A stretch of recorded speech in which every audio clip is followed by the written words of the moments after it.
अस्सलाम वालेकुम नाज़रीन, मैं हूं आपका होस्ट सकलैन फ़ारूक और हाज़िर हुआ हूं एक नए व्लॉग के साथ। अगर आप लोगों ने मेरे चैनल को सब्सक्राइब नहीं किया तो चैनल को सब्सक्राइब कर दें और बेल आइकन को दबा दें ताकि आपको आने वाली वीडियोस की अपडेट्स टाइम टू टाइम मिलती रहें। तो without wasting any further time चलते हैं अपने वीडियो के टॉपिक के ऊपर। तो टॉपिक कुछ इस तरह से है कि नाजरीन, डोनाल्ड ट्रंप ने एक state of the union address किया है, तो उसके अंदर एक लंबी चौड़ी उन्होंने तकरीर करके रख दी। उसमें बहुत से लोगों का दिमाग का उन्होंने चटनी भी की, वो एक अलग बात है। लेकिन आधी दुनिया की वो हुई कन्वर्सेशन, उसके ऊपर पूरी दुनिया की नज़रें लगी हुई थी। तो उस सब के दरमियान एक बात उन्होंने, एक जुमला ऐसा बोला कि जिसका सियाको सबाक कुछ और थे, और सोशल मीडिया पे उस जुमले को लेके जी लंबी चौड़ी तवील बहस छिड़ पड़ी है।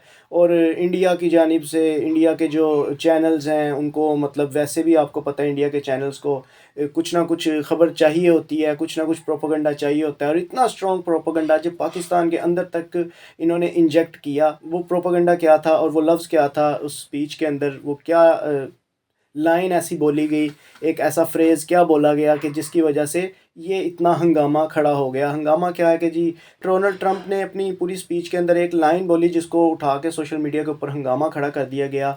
वो लाइन ये थी, Pakistan prime minister would have died. अच्छा, अब ये इन्होंने कहा तो इस तरह, लेकिन इसके पीछे इसका हक़ाइक़ क्या है, और मैं वो सारा आपके पास सियाक़ो-सबाक़ भी रखूँगा। तो लेकिन ये बात इतनी तूल पकड़ गई कि जो यूएस की एम्बेसी है उसको ये चीज़ बोले हुए, जो स्पीच है उस स्पीच को दोबारा ट्वीट करके रिटन में बताना पड़ा यूएस एम्बेसी को कि भाई ये प्राइम मिनिस्टर की बात नहीं की, ये पूरी एक बात है। मैं आपको उस ट्वीट को डायरेक्ट आपके स्क्रीन के ऊपर शेयर करूँ और साथ में आपको पढ़ के भी सुनाने लगा हूँ कि उसमें असल में उन्होंने कहा क्या था, और मैं साथ स्पीच भी चलाता हूँ ताकि आप लोग उसको समझ सकें। क्योंकि जो वर्ल्ड कैपिटल्स है ना, उन लोगों ने तो सुना उस चीज़ को, तो वो समझ गए होंगे कि कब क्या क्या पॉज लिया जाता है, तो उसका क्या मतलब होता है।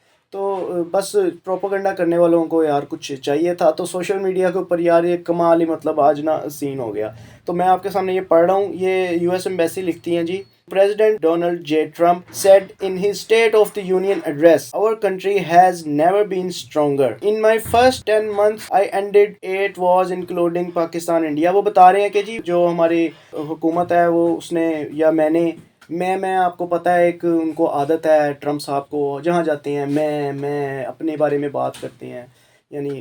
तो उन्होंने कहा है कि जी मैंने जो 8 जंगें रुकवाई हैं, जिसके अंदर उन्होंने कहा पाकिस्तान एंड इंडिया की वॉर थी, और उसमें कहते हैं जी Pakistan and India would have been a nuclear war, 35 million people said the prime minister of Pakistan. ये आप देख सकते हैं कि ये कॉमर्स के अंदर ये लिखा गया है। इसका मतलब ये है कि set the prime minister of Pakistan, उन्होंने कहा कि पाकिस्तान के प्राइम मिनिस्टर ने मुझे ये कहा कि वुड हैव डाइड, जो 35 मिलियन पीपल हैं, would have died if it were not for my involvement.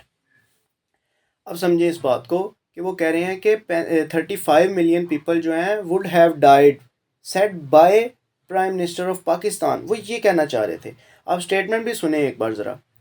Pakistan and India would have been a nuclear war. 35 million people said the Prime Minister of Pakistan would have died if it were not for my involvement. तो statement से भी जो है ना वाज़िया देखा जा सकता है कि वो उनका बोलने का तरीका इस तरह था कि वो कह रहे हैं Pakistan and India would have been a nuclear war, 35 million people said the prime minister of Pakistan would have died. यानी वो ये कहना चाहते थे said by the prime minister of Pakistan. आप एक बाय का लफ्ज़ इसके अंदर लगा लें तो आप इसको आसानी से समझ सकेंगे। लेकिन जो है जी इंडिया को प्रोपोगंडा चाहिए था, और पाकिस्तान के अंदर भी कुछ इस तरह के लोग एग्जिस्ट करते हैं कि जो इस बात पे तुले हुए हैं ये साबित करने के लिए कि जी इंडिया से तो पाकिस्तान हार चुका था। तो बस ये भागे भागे गए हैं माफ़ी मांगने, और हालांकि फैक्ट सारी दुनिया जानती है कि इंडिया गया अमेरिका के पास कि मेरी जान छुड़वाओ, ये तो माफ़ी नहीं दे रहे। तो यार ये असल में डिबेट तो ये चल पड़ी। मैं इस पे इसलिए बात कर रहा था कि I found this thing very funny कि यार कैसे एक चीज़ है उसको इतना, यानी दो उसने पता नहीं कितने घंटे की, कहते हैं कि बहुत लंबी इसने तकरीर किया, और उस इतनी लंबी तकरीर के अंदर से एक वर्ड को उठा लिया गया और उसके ऊपर यार इतना प्रोपेगेंडा। मैं आपके पास कुछ और जो है ना आपके साथ मैं चीज़ें शेयर करता हूँ जो प्रोपेगेंडा किया गया ना इंडिया और पाकिस्तान के मिक्स्ड लोगों की तरफ से। तो मैं आपको ट्वीट्स कुछ आपकी स्क्रीन के ऊपर जो है ना मैं आपको शो करवाता हूँ। अगर मैं पाकिस्तानी वज़ीर आज़म को ना बचाता तो हिंदुस्तान के हाथों मारा जाता। हिंदुस्तान के हाथों को उन्होंने ब्रैकेट में कर दिया है सदर ट्रंप का खिताब। ये कौन लोग हैं? तो उसने तो अपनी तरफ से फाइनल कर दिया ना जनाब के जी मारा जाता। अगला अगला देखिए कि BRICS news just in president Trump says India and Pakistan would be fighting a nuclear war if didn't stop it people said the prime minister of Pakistan would have died.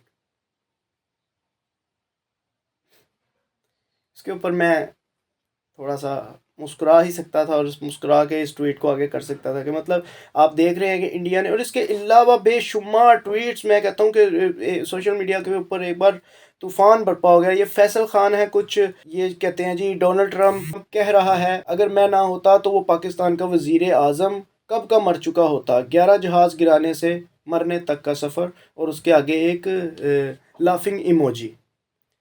यानी ये उर्दू में है ना तो इंडियन लोग तो उर्दू में नहीं कर रहे और साथ ये ख़ान है कोई फैसल ख़ान तो यानी ये पाकिस्तानी ही है। तो यार आप देखें कि आपको क्या ज़रूरत थी ये हरकत करने की। अगर अच्छा लेट्स सपोज के ट्रंप ने कह भी दिया इस तरह की बात, ठीक है, तो आप उसका फैक्ट चेक करें।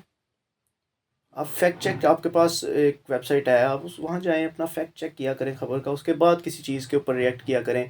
तो अब अगर उन्होंने ट्रंप ने ये जनाब कह भी दिया तो आप अपने मुल्क के लिए इतने मुखलिस हैं कि आप उस चीज़ को बजाय के दबाने के और आप अपने मुल्क के ख़िलाफ़ मतलब खुल के सामने आ रहे हैं। यानी अब क्या कहूँ मैं आप लोगों को।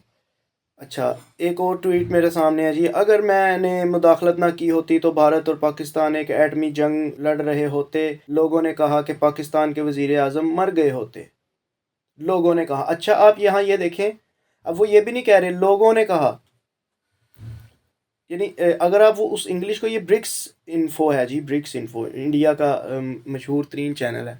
आप देखें कि आपको इतना भी नहीं पढ़ना आ रहा कि लोगों ने कहा। छोड़ें यार आप। सुमिता प्रकाश हैं जी बोल रही हैं the prime minister of Pakistan would have died had it not been for my involvement president Trump claiming yet again that he stopped an India Pakistan war in 2025. This is his State of the Union Address 2026। इसमें भी वो वही बात है। उसके अलावा ढेर सारी ट्वीट्स भरी पड़ी हैं सोशल मीडिया पे और फेसबुक पे और टिकटॉक पे तूफ़ान बदतमीज़ी बरपा है पाकिस्तान और मुझे जो दुख है इस बात का है कि ठीक है इंडिया को तो यार चाहिए उनको मतलब इतना मारा हमने पाकिस्तानियों ने तो वो अपना दर्द छुपाने के लिए कुछ तो प्रोपोगंडा वगैरह करेंगे ना उनके पास तो ऑप्शन नहीं है। तो उनका तो यार बनता है ना इंडिया का अपने ज़ख्मों के ऊपर मरहम लगाना और इस तरह का वो कहते हैं ये दिल बहलाने को गालिब ये ख़्याल अच्छा है। तो उनको तो ख़याली ज़िंदगी में जीने दें कि वो मज़े लें छोटी छोटी बात से अपना जो है डोपामिन लेवल को स्टेबल करें। उनका आपको पता है कि पाकिस्तान के बिना इंडिया जी तो सकता नहीं है। इनकी लाइफ हम लोगों के साथ ही चलती है। अगर क्रिकेट मैच हो या जो भी हो इनको टीआरपीज़ इनके शो में पाकिस्तान का नाम लेके चलती है। टीआरपी दूर की बात है। टीआरपी दूर की बात है इनकी तो हुकूमतें जो है ना इनकी गवर्नमेंट जो इलेक्शंस जीतती हैं इनकी पार्टीज़ वो इस बुनियाद पे बनती हैं कि कौन कितना एंटी पाकिस्तान है। तो उनसे तो क्या ही उम्मीद की जाए लेकिन हमारे पाकिस्तानी भाई उनसे मैं क्या कहूँ कि यार आप लोग वो बात कर रहे हैं जो इंडिया बात कर रहा है। आप मतलब बिल्कुल आपको इस चीज़ में शर्म नहीं आई कि आप उस चीज़ को ज़्यादा अहमियत दे रहे हैं जो इंडिया बात कर रहा है। और उसके बाद यूएस एम्बेसी उस चीज़ को डिनाइल कर देती है ये स्टेटमेंट दे के रिटन में कि ये कंट्रोवर्सी ख़त्म की जाए। तो यार आप देखा करें सोशल मीडिया पे जो भी चीज़ आए फैक्ट चेक वेबसाइट है वहाँ जाया करें। वहाँ जाके अपने फैक्ट्स को चेक किया करें फिर जाके किसी चीज़ पे रिएक्शन या पोस्ट दिया करें या उसके ऊपर अपना नुक्ता नज़र या जो है वो अपना पेश किया करें। तो आज के लिए वीडियो में इतना ही था। तो फिर मिलते हैं किसी नए वीलॉग के साथ। अगर आप को मेरी वीडियो पसंद आई तो प्लीज़ मेरे चैनल को सब्सक्राइब कर दें बेल आइकन को दबा दें ताकि आने वाली वीडियोस की अपडेट्स आपको मिलती रहें और इस वीडियो को भी लाइक कर दें शेयर भी कर दें। तो मैं चलता हूँ गाइस आपसे इजाज़त चाहता हूँ। अल्लाह हाफ़िज़।